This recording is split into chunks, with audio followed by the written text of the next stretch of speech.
This is Qtv News and I am Jennifer Sonko. Thanks for joining us. First, the main local, business, international and sports news headlines.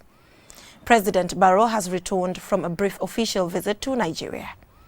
The budget speech from the Minister of Finance signals greater spending on social services.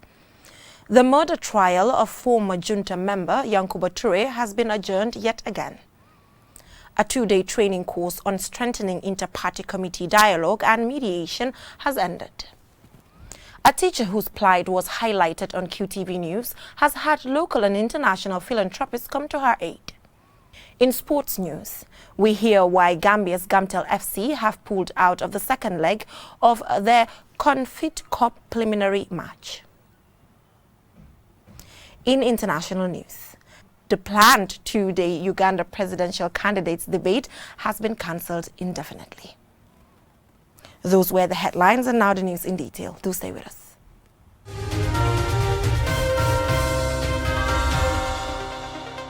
Thank you for joining us.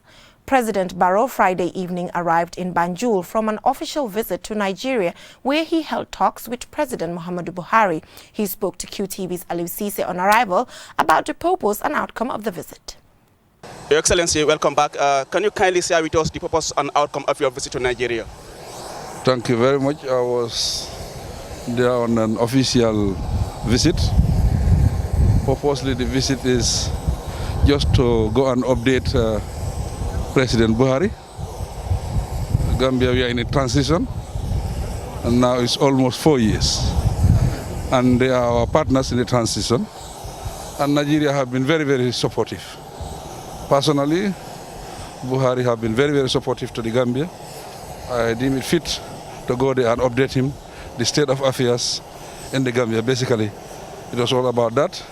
And also we talk about our bilateral relationship, how to strengthen our relationship. Because they are supported in different areas: justice, judiciary, education. Yes, these are areas that they are supporting us. So basically, that's why I was there. I think the trip is very, very positive. I was there with my Minister of Justice. We needed more technical support. He engaged, he had bilateral discussion with the Minister of Justice. The message was very, very clear. Send us a request, we're going to help you. It was very, very clear, very direct. Definitely the trip was a success. Buhari himself, he assured us that he is going to support the Gambia and he's going to support this transition period. They want Gambia to succeed. In terms of the presence of the economic forces in the country, we have the Nigerian contingent also part of the economic forces. Was anything discussed regarding the economic forces in the Gambia in terms of ensuring, the financing as far as their upcoming in the country is concerned? That was not part of the agenda, but obviously Nigerian forces are here, and that they are part of the economic team. They are part of the transition. So obviously we spoke about that, their efforts and their support through economic. I think we appreciate that. We thank them for that. And if you want to thank a farmer, you have to go to his farm. That's why we are there. The Minister of Finance delivered a budget speech today outlining government spending plans for 2021. The 2021 budget will see greater expenditure on social services such as health and education, and also the implementation of a new tax measures geared towards economic recovery. Mamadou Lamin Choi has the rest of that. The Minister of Finance has outlined government's progress in the 2020 financial year, detailing where and how taxpayers' money has been spent, the revenue generated, also give a forecast of our economic outlook and the expenditure plans for 2021. As expected, the speech put the COVID-19 pandemic as a dominating factor, having a severe impact on all sectors of our economy. The 2020 fiscal year has been a very difficult one for the Gambia as the COVID pandemic disrupted economic activities in most sectors, resulting in lower than anticipated growth and higher expenditure than intended. However, COVID-19 would not keep us down for long. Galvanized by patriotic zeal and manifesting exemplary unity of purpose, Gambians from all walks of life put their collective shoulders to the wheel of development with a vision to build forward better Gambia. The relaxation of travel restrictions implemented due to the coronavirus pandemic has led to the reopening of domestic businesses. As such, the economy is projected to register an improvement over the medium term. As a result, GDP is expected to rebound to 5.9% in 2021, depending on stronger performances from the industry and service sectors. Overall, fiscal deficit is expected to worsen from 5% of GDP in 2020 to 5.8% of GDP in 2021. However, over the medium term, the overall fiscal balance is projected to be in surplus and continuously improve annual due to fiscal consolidation efforts of the government. The government's forecast is that there will be a gradual growth in revenue collection from $13.6 billion to $13.7 billion in 2021, with a lesser percentage of GDP than in the 2020 fiscal year. The government aims to boost domestic revenue through the implementation of reforms for the improvement in tax administration next year. As per the recently concluded debt sustainability analysis, DSA, the Gambia remains debt distress as its debt is unsustainable. Prudent fiscal measures need to be taken to ensure the debt is reduced to sustainable level. The fiscal deficit will also be in a worse state than last year, with more than a $5 billion deficit that will be financed through domestic and external borrowing at a period when the Gambia is debt depressed. The bad news is that the next year is projected to register a drop in budgetary support, which government would usually rely on to finance its deficit. However, total grants are expected to increase from $7.3 billion to $12 billion in 2021 due to increase in project grants.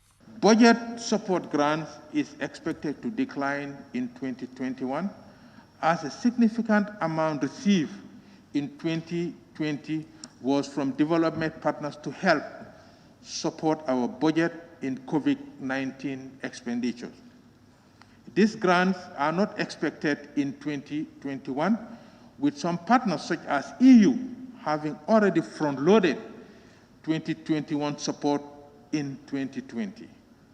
Moving towards economic recovery, the government will be implementing new revenue measures from the 1st of January next year, aimed at mainly supporting the informal sector of the economy. This includes reducing the cost of the incorporation fee from $10,000 to $4,000, business registration certificate from $1,000 to $500, the elimination of the environment tax per employee, reduction in fringe benefits tax from 35% to 27%. As part of the expenditure of the tax expenditure reforms, the ministry is implementing the following measures. It's recommending to implement. Any contract or agreement with a duty or tax exemption section that is without consulting, that is signed without the consultations with the written approval of the Ministry of Finance and Economic Affairs will not be honored. This includes all PPP contracts and loans and grants funded projects. Next year's fiscal year is described as a revolutionary process towards economic recovery from the economic losses that will spark transformations to the lives of the taxpayers. The minister hopes that our present challenges have the potential to bring the changes we desire for the Gambia, our homeland. Mahmoud Lamin Choi, Qtv News. The Supreme Court of the Gambia, led by Justice Hassan B. Jallow, on Friday had the amicus brief filed by lawyers in the ongoing trial of ex-APRC junta member Yankuba Toure, who is charged with the murder of ex-former Minister of Finance Koro Ceesay. Babukar C. has the rest of that. In response to the amicus brief filed, lawyer Ceesay submitted that the Constitution is the very foundation of the nation and that the people choose to be governed by it. He argued that Section 7 of the Constitution deals with the sources of the law of the Gambia. He said Gambia's obligation to international law and treaties is not recognized, unlike other jurisdictions where international law applies. The lawyer said paragraph 13 of the second schedule of the Constitution is an immunity clause. On the purpose of an immunity clause, senior lawyer Ceesay submitted that throughout history, the issue of immunity is been protective of alleged crimes. He said subparagraph 5 makes provisions of any act or omission, which means whatever member of the Armed Forces Provisional Ruling Council must have done between July 1994 and January 1997, they are immune. The lawyer defending Yankuba Toure said in the military, in the course of performance of a coup, they don't sometimes necessarily follow the law. He said no person or authority can question any of their acts or omissions between July 1994 and January 1997. Barrister Sissoho argued that the briefs of both the state and the other lawyers did not touch on the fundamental issues before the court. He said the 4 lawyers wrote a long brief but only managed to deal with the law once. He said the lawyers, dubbed the Friends of the Court, only deliberated on paragraph 13.1, leaving out the other subparagraphs. On his part, lawyer A.M. Yusuf for the Attorney General said Mr. Toure is charged with murder contrary to section 187 of the Criminal Code. He said persons who committed offences like murder cannot be considered as performing their official duty. He said Usman Koro Sise was deprived of his life and this was not envisaged under paragraph 13 of the second schedule. He submitted that the provision of the Constitution cannot override all other provisions of the Constitution, in particular section 18, which provides for the right to life. Yusuf argued that the said paragraph of the Constitution is a general provision, while section 18 is a specific provision. He said the section 18 provides the right to life and also the basic on how this right can be taken away or deprived. Lawyer Gay Sow, on behalf of the other 3 lawyers, said the issue before the court is of national importance as it raises constitutional law, criminal law, and human rights issues. He submitted that the right to life is not only guaranteed by Section 18, but also international law. He said as amicus lawyers, they will address only important issues as opposed to Sissoho's submission, who said they only cited paragraph 13.1.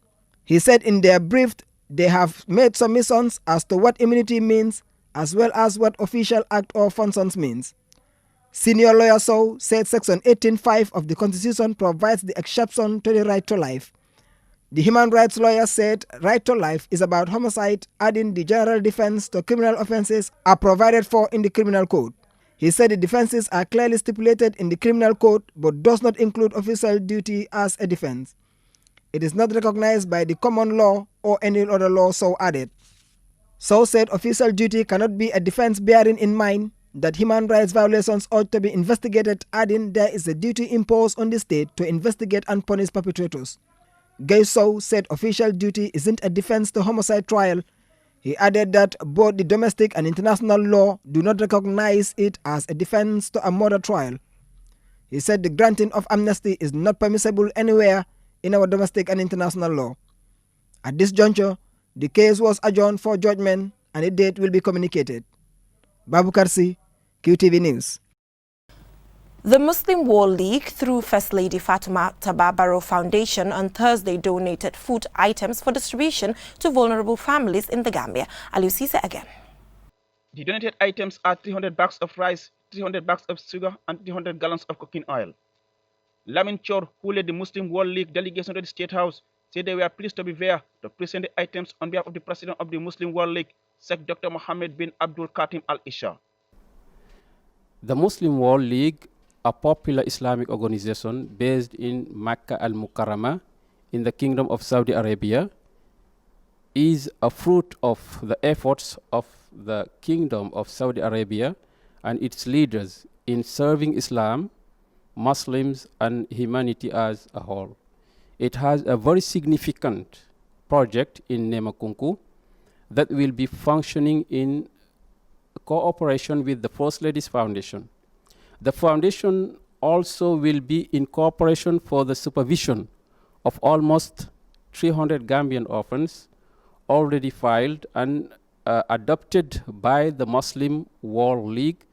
An arrangement is going on for the distribution of the allowances of the orphans.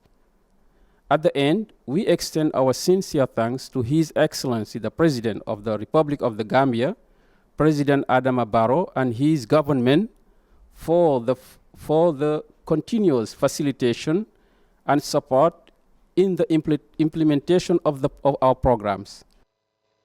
First Lady Fatoumata Barrow thanked the donor for the gesture for the Gambian communities as he suggested that the food items be taken to the community of Nemakunku, where Muslim World League is implementing their project. Madam Fatou Cisse, the acting CEO of the First Lady Fatima Dababaro Foundation, described the donation as important, adding it will be useful to the beneficiaries. This is not the normal transaction of the Muslim World League, but it's a special event that the Muslim World League, the president's personal zakat, that he decided to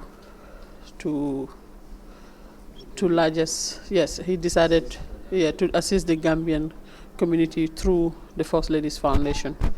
As you are well aware, obviously you've agreed to represent them here henceforth.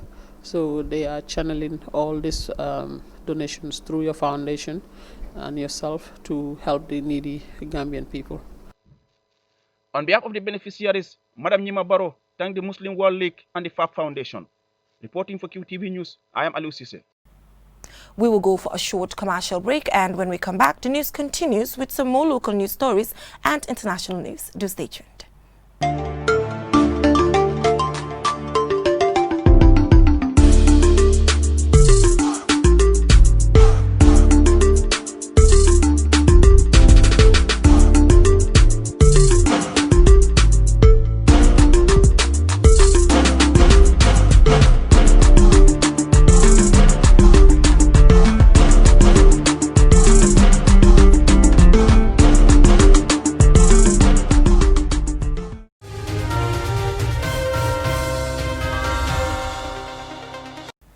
Welcome back from that short commercial break. If you're just tuning in, this is QTV News.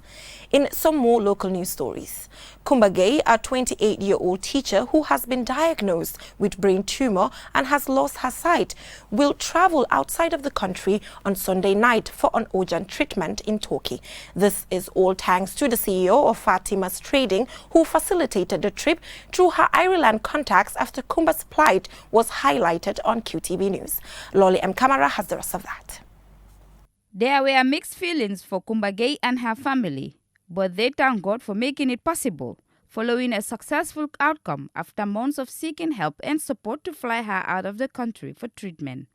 She is expected to leave Banjul for Turkey accompanied by her sister.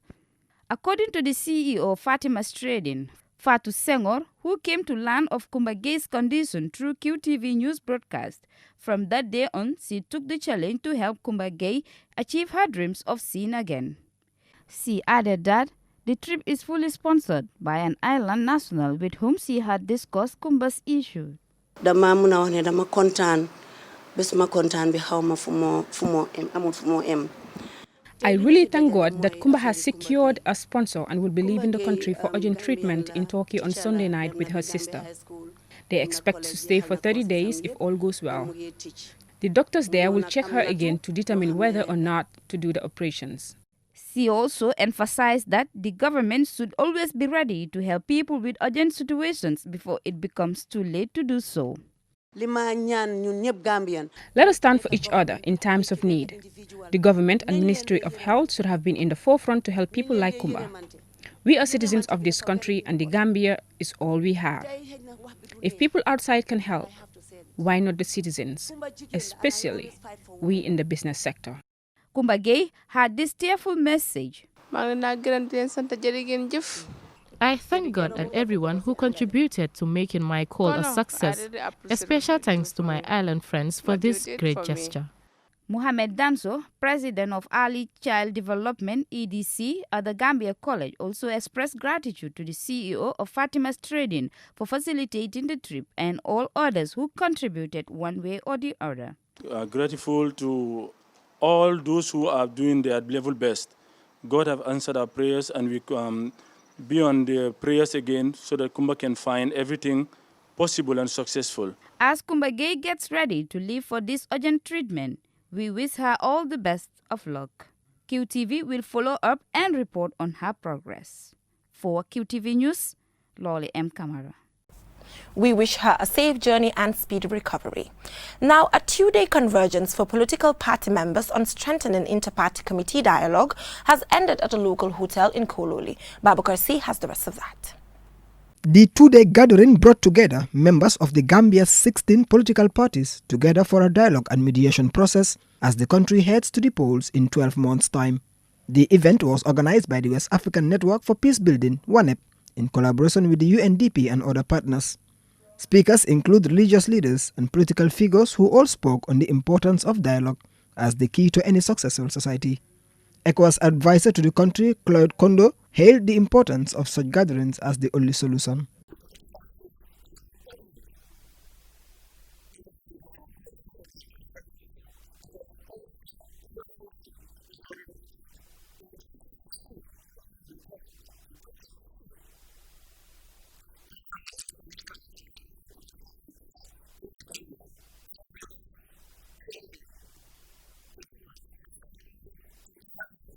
As at that day, the UN country rep echoed similar sentiments and called for more inclusion of women in our political making decisions.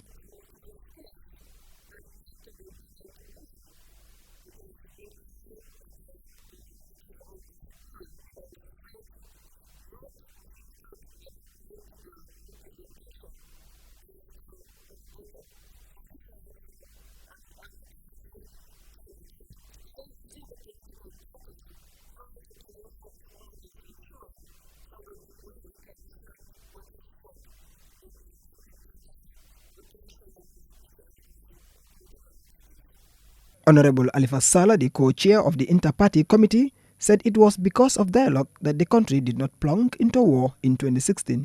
Thus, they should be our pillar in everything that we do.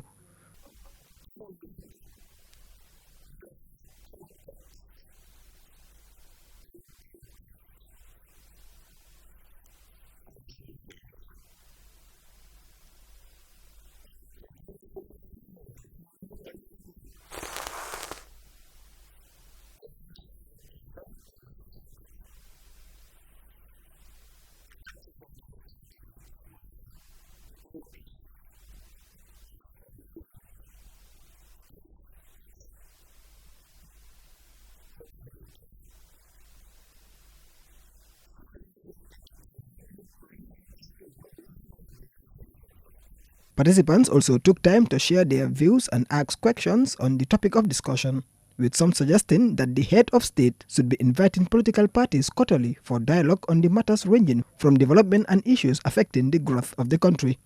In her closing remarks, the WANEP National Coordinator Salama Njai thanked the participants of all the political parties for attending, while assuring the gathering of WANEP's continued support and collaboration in helping the Gambia grow in its new democratic dispensation.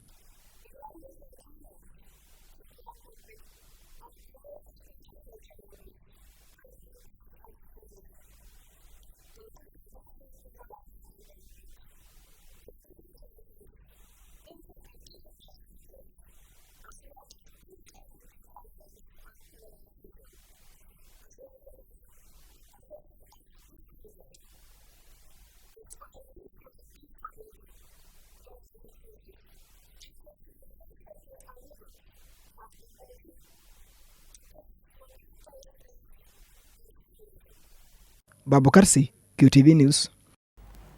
The GCCPC today celebrates World Competition Day with the theme Competition Policy and Access to Health Care. The commemoration aims to improve the quality, control and regulations of medicine. More in this report. International days are observed in various areas of governance to focus attention on burning and significant issues. As such, since 2010, the Consumer Unity and Trust Society (CUTS) has recommended that the 5th of December be declared World Competition Day. This based on the date in 1980 when the UN agreed for the rules for the control of restrictive business practices and focuses on competition policy and law issues at an international level to be strengthened. Amadou Cisse, the Executive Secretary of the Gambia Competition and Consumer Protection Commission, the GCCPC, spoke about what they hope to achieve and the challenges they face for the effective and efficient execution of their duties. What are we trying to achieve is we're trying to make sure that there's competition, effective competition in the healthcare delivery system so that consumers can benefit in terms of lower prices, more choice, and that businesses are more innovative. What the challenges we face is sometimes, resource constraint. We cover all sectors of the economy, right? The difference between GCC and MACU, for example, MCA, is just medicine. But GCC will deal with all sectors of the economy. So we are needed just about everywhere. So we need to be resourced adequately to make sure that our functions are adequately covered. The coronavirus pandemic has plunged the world into serious crisis, particularly the health sector. With this in mind, it was agreed that healthcare be made the top public policy priority globally. Mr. Sisi added that a market study by the GCCPC on the health sector is close to completion, which will be looking at both competition and consumer protection issues. Mark-Jane Kaira, Executive Director with the Medicine Control Agency, explains some of the penalties if one is found to be defying Medical Control Agency regulations. Another example is also when we go to the pharmaceutical outlets, we check the products that are there. Every product that comes into the Gambia should be approved by the Medicines Control Agency. So if we find during inspection medicines that don't look familiar, or definitely they don't look of good quality, definitely we will make sure that whoever is keeping it will answer to that. The third point we're talking about is advertisement. I think you are aware that on the radio you're always hearing people advertising their products and they can cure X, Y, and Z. Every product should be registered and approved by the Medicines Control Agency. So if you don't approve the medicine, then you cannot certify a claim on what it can do. There are over 200 medicine outlets in the country, excluding the private sector. Mrs. Kaira urged people to be aware of fake medicines and report such cases to the Medicine Control Agency. Fatulamin Samate, Principal Pharmaceutical Services at the Ministry of Health, had this to say. Any person working in a pharmacy has to be registered so that the public can be assured that you have qualified personnel handling medicines and not just anybody who can afford to operate a pharmacy. And the Medicines Control Agency, I'm sure you would have heard, also conduct regular inspections of these premises to ensure that not only the personnel are qualified to operate there, but also the products that are being sold are safe for the public and that they came in through the right channels. Ajibintu Dwame, QTV News. The Municipal Solid Waste Draft Bill has been validated following a DEX review and formulations of the criteria for municipal solid waste by the National Environment Agency. I attended the opening ceremony. This is my report, and let's take a listen. The objective of the Municipal Solid Waste Draft Bill is to identify sites and develop the most cost-effective and affordable engineering design for a sanitary landfill and controlled waste disposal method to provide a long-term sanitary landfill operational capacity for a minimum of 20 years of waste disposal. If properly implemented, this can mitigate the adverse environmental impacts associated with improper disposal at the landfills by the application of required technical knowledge and the best international practices. If you notice recently, even with the implementation or the enforcement of the anti-littering regulations, we are confronted or faced with a lot of challenges when it comes to waste management. The disposal sites, the dump sites have always been a problem. Backwater is now full. For the effluent discharge, we only have Kotu as the national designated site. So this prompted the NEA to come up with these guidelines to help councils and to help private sectors to select sites that are feasible and also adequate environmentally, socially, and then economically. The backwater dump site is situated in a residential area, causing respiratory tract infections, lead poisoning, flooding when the water waves are blocked, which causes malaria. This serves as a lesson to make the right decisions in selecting disposals at landfills. We had a problem simply because we have some horse carts with donkey carts which used to collect these weeds, and if they collect it, they just go and dump it anywhere they like. This is what brought us here today, so that we can discuss. Every place will have its own dump site, and it will be put into that dump site, and the councils will be responsible. Gambians' lack of respect for anti-littering laws and the total lack of enforcement has also affected the process of waste management in the country. Reporting for QTV News, I am Jenna Basonko. We will take another short commercial break. When we return, we take a look at some international and sports news. Do stay tuned.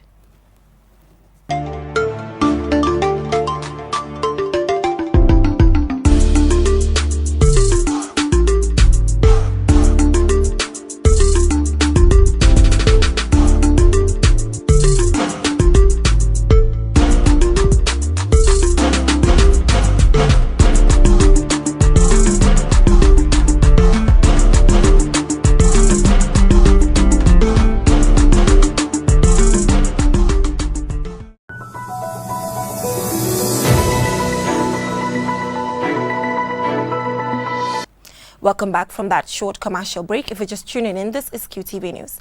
Now on to some international news. The planned two-day Uganda presidential candidates debate has been cancelled indefinitely due to limited resources, local media report. The Interreligious Council was organizing the debate ahead of an already tense and violent build-up to the presidential elections in January 2021. Aliou Cisse has the rest of that. The presidential debate will have brought together more than 10 presidential candidates. However, the organizers, the Interreligious Council, said limited resources has made it impossible, hence the indefinite cancellation. The council also said the COVID-19 situation was also to blame for the last-minute cancellation of the debate. The campaigns in Uganda are ongoing, with police often dispersing large crowds accused of violating the guidelines issued by the Electoral Commission. Robert Kyagulanyi, popularly known as Bobby Wine, one of the presidential candidates and key challenger of long-time ruler Yoweri Museveni, has asked the electoral body to protect opposition politicians from harassment by the security forces. In past, since 1986, after waging a guerrilla war, it appears the 76-year-old former rebel fighter Museveni is determined and ready to use all means, including suppressing his opponents, to win the upcoming election. He has clearly warned that anyone threatening the country's security will be dealt with harshly. The pop star turned opposition hopeful Bobby Wine came under attack after police shot his car tires and fired rubber bullets that injured his bodyguard and supporters. "We narrowly survived death," said Bobby Wine during a meeting with Ugandan Electoral Commission over police brutality. Wine's youthful age and his music have earned him a large following in the relatively young country of 42 million, rattling the ruling National Resistance Movement Party and drawing a security crackdown on his supporters. 54 people were reported dead during a violent protest after police arrested and charged Bobby Wine, age 38, with involving in acts that can spread infectious virus. Police accused the popular musician turned politician of violating the COVID-19 guidelines that require candidates to address fewer 200 people. For many young people in Uganda, Bobby Wine is better positioned to tackle the challenges they face. More than 75% of Uganda's population are under 30, and Bobby Wine, the self-declared ghetto president, is seen as the main challenger to the real President Museveni. His run for office has excited many young Ugandans who want a different future, but public support for Bobby Wine can make one a target. However, Bobby's way of agitating for power is something supporters of Museveni believe will not take him to the State House. Also, whether he has experience and policies to be president is something debatable. But while Museveni has made promise to secure the future of Uganda's young population, many want change at the top. How that happens remains one of the country's biggest challenges. The country is left disappointed as the presidential debate ahead of the 2016 poll went ahead and were watched by a wide audience. Reporting for QTV News, I am Aliou Cisse.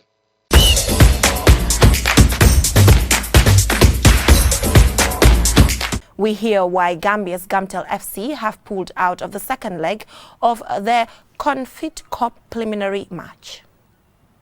In a letter addressed to the Gambia Football Federation, the club confirmed its withdrawal, stating financial constraints as the major reason for their decision. This came in the wake of their 1-0 home defeat to Moroccan side TAS de Casablanca on Saturday in their first leg preliminary qualifiers. The club, having already registered with CAF, now face a possible suspension and fine by the governing body for the withdrawal. And TAS de Casablanca will then advance to the next stage of the preliminary rounds of the qualifiers. In a similar case and matter, one which gives a hint of what sanctions Gamtel might face, Buffaloes FC of Burugu in Benin withdrew from their CAF Champions League second round match against FC Alga of Algeria, which should have been played today. They claimed they were unable to get a flight to Algeria. The case will be submitted to CAF Organizing Committee of Inter-Club Competitions and Management of Club Licensing System to take a decision. The first match had ended 1-1. This unfortunate twist in Gamtel's fortunes cast a dark shadow over the club's future, which would be a pity, for Gamtel has been among the established clubs in the league, winning the DFF League twice and the FA Cup 4 times. They have also participated in both the CAF Champions League and Confederation Cup preliminaries. Mamudu Gajaga, QTV News. Before we end this news bulletin, let's take a quick look at our main stories. President Barrow has returned from a brief official visit to Nigeria. The budget speech from the Minister of Finance signals greater spending on social services. The murder trial of former junta member Yankuba Toure has been adjourned yet again. A 2-day training course on strengthening inter-party committee dialogue and mediation has ended. A teacher whose plight was highlighted on QTV News has had local and international philanthropists come to her aid. In sports news, we hear why Gambia's Gamtel FC have pulled out of the second leg of their Confed Cup preliminary match. In international news, the planned 2-day Uganda presidential candidates debate has been cancelled indefinitely. Well, that is all we have for you in this edition of QTV News. Do join us tomorrow, same time for more news. Thanks for watching and have a great weekend.